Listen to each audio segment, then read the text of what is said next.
Hey guys, welcome back to the part 2 video of C Sharp.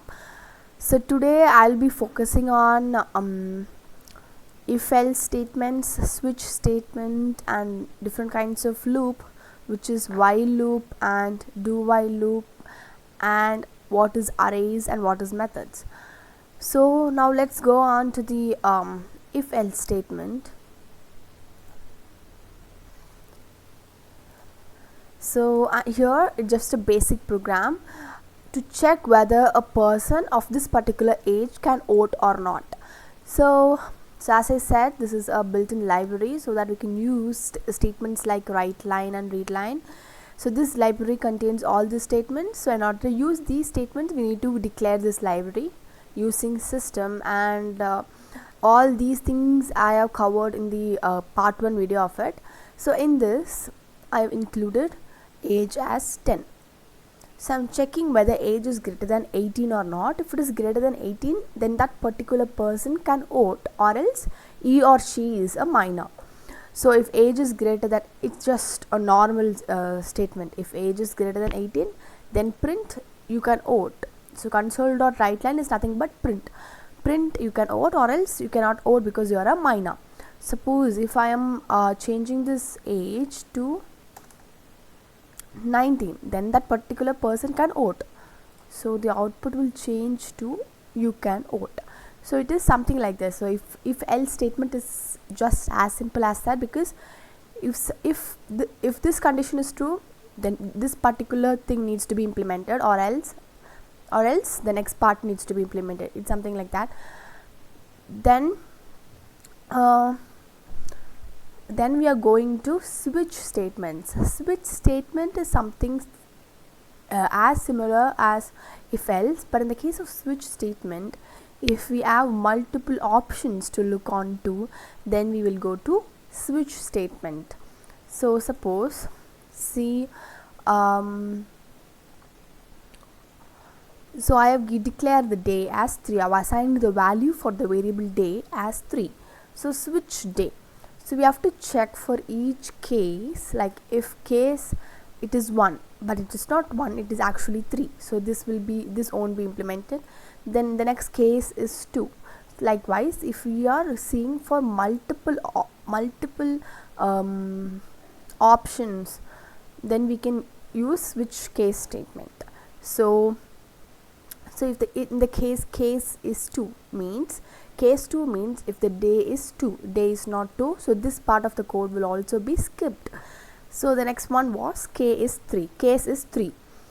So case is 3 means, what it means, if the day is 3. So day is 3, yes, the day is 3. So this part of the code will be implemented. So yes, case is 3, yes, the day is 3, so this will be implemented.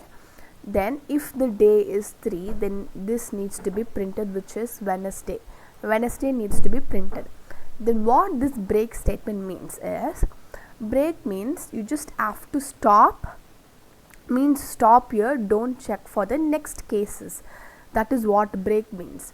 So case is 3, which means day is 3, so you don't have to see the other implementations, the other cases. You just have to stop the code, or like stop here. If something means that way. So break means stop here, don't see the next cases. So it will be stopped. Case 4 and case 5, case 4 won't be implemented, or it won't go to case 4, it just stops in case 3. So it stops in case 3, and it will be printed as Wednesday. See if the day is 5. In the case of 5, case doesn't have any value as 5. In this case, the default message will be implemented, because the case value as well as the value in the variable day is not the same.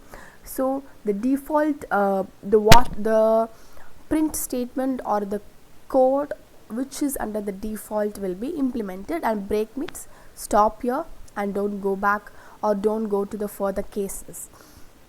So default means, so default invalid option will be implemented if the day is 5, because it does not catch it does not match with the case value, right? That's why. See, invalid option will be the output. The case, if I put 1, then Monday will be the output. So it is as simple as that way.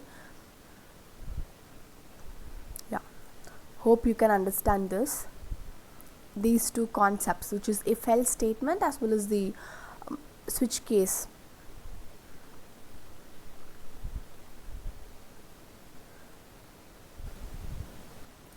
So now we are going to looping statements. So first we are going to look on to for loop. So the basic syntax for loop is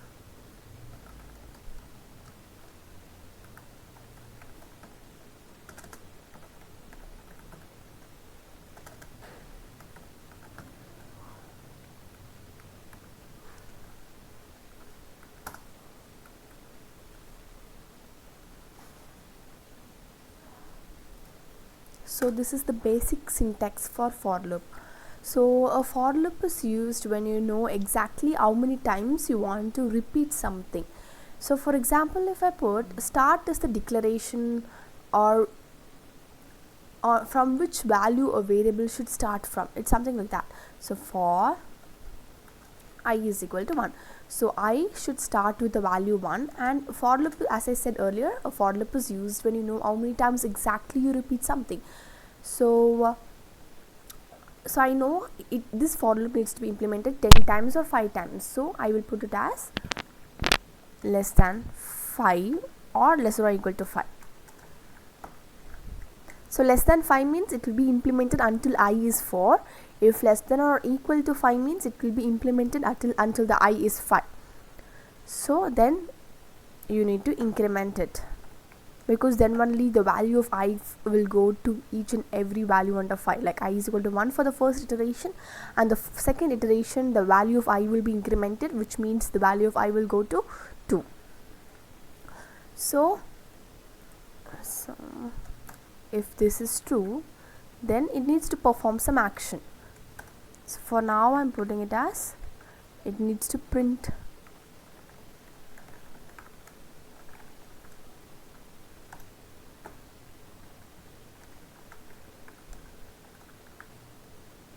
be printing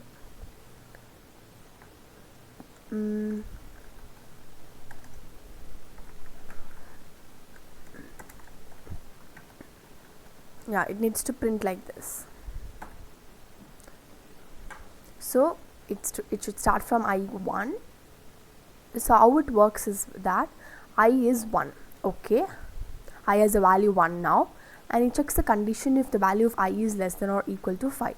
1 is less or equal to 5, yes, so it goes into the implementation part. So what is under this loop, what needs to be implemented if that conditional statement of that for loop is true. So console.writeLine count plus 1. So for the first iteration the output will be count 1. So for the next time it will be incremented, right? In the update part it shows incrementing. So I plus plus, so 1 will become 2. 2 is less or equal to 5, yes, so this will be implemented, which means count 2. Likewise it goes till the for loop becomes false. So if I is equal to 5, then it will print count 5, right? Then the next part is incrementing, then 5 will become 6, so I will become 6, and I less or equal to 5, this condition is false, so this particular part won't be implemented, it comes out of the loop. So it works something like that way. So next in the case, so this is the for loop. You just need to know the syntax and how it works and where to use it exactly. Next comes, so now we are going to look on to while loop. So first I'm declaring a variable L as 1. So while loop is something which repeats itself as long as the condition is true. So while I is less than or equal to 10, so 1 is less than or equal to 10, yes, so it goes into the implementation part.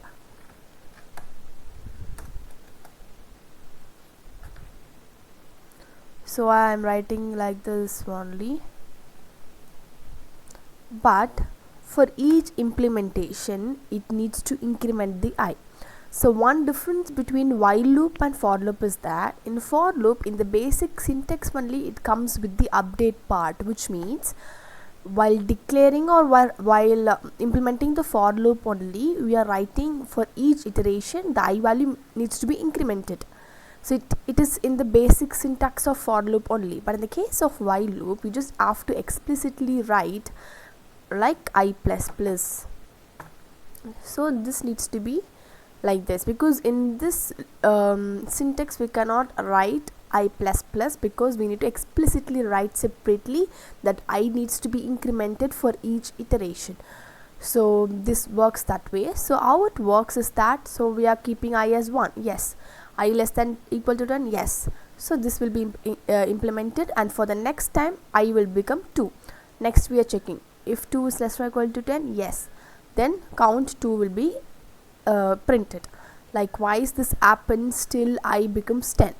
Then if I is in here, count 10 will be printed, then I value will be incremented, right, for the next iteration. So I value after 10 will become 11. So that time this while loop will become false, so it comes out of the loop. So it works in this manner. Next we are going to do while loop. Do while loop is something where it just like a while loop, but it at least run once even if the condition is false. So let's say I will explain with a basic example.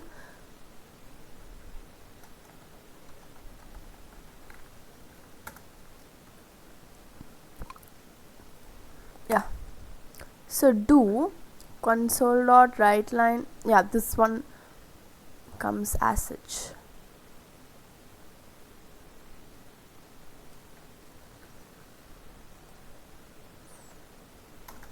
But while loop comes here.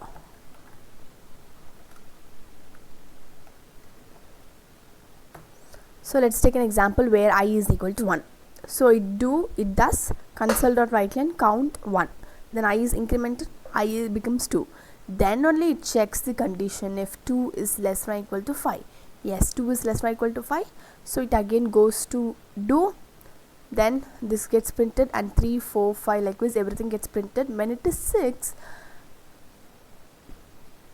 so when it is 5 it gets printed, and here it gets incremented as 6. 5 gets incremented as 6. Then it checks the condition 6 is less than or equal to 5, no, then it comes out of the loop. So what I meant when I said that it at least run once even if the condition is false means, let's say that I is 10. So it does this like console dot write line count 10. So in the output screen it will be like count 10 will be printed, and count will be incremented, I will be incremented to 11. So then only checks the condition whether 11 is less than or equal to 5, no, so it comes out of the loop. So it gets printed at least once. So in the output screen it will be count as it will be printed as count 10. So hope you can understand this while loop, for loop, and do while loop. Next comes the arrays. Arrays is as simple as that. It basically it's a sequence of characters or numbers separated by a comma.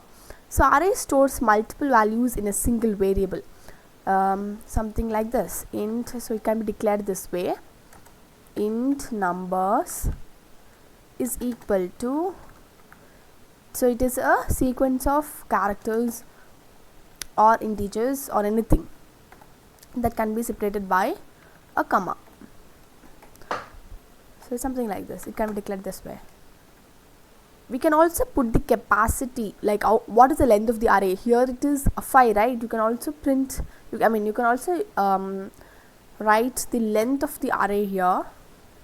So arrays is basically it is a sequence of characters or integers, or it can be any data type that is separated by a comma. So it stores multiple values in a single variable. So this is the basic declaration of it. This 5 specifies the length of the array. You can also don't, it's not compulsory or mandatory to always have the length of the array here. We can also keep it as empty. So this is the basic declaration of it. So in the further videos the main implementation will come, so we'll get to know there more about arrays. So methods is basically it is a block of code that can be reused.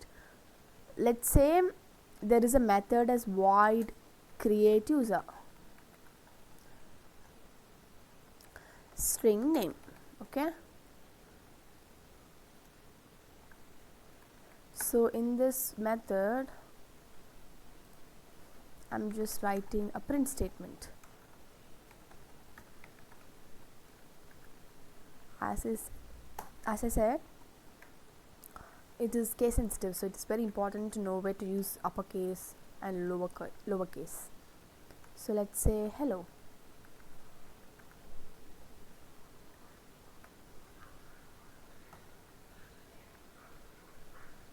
So you can use this method wherever you want, but with the actual value of the name. So when you want to call this method, you can call it as user John. So you're calling the method with the actual value of the name. So create user John, it comes over here, so it replaces the value John here. So console right line hello will be printed. So this is the so in this video we have learned about looping statements, conditional statements, and a basic idea of what is arrays, methods, and we have also learned conditional statements, which statements. So there are different types of loops. One important part here to note is we just have to know where to use it.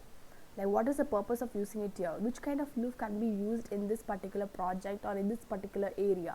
So it is very important to know that, because some loop can be efficient in some situations, so it is very important to know where to use and what is the purpose of using it. Thank you so much.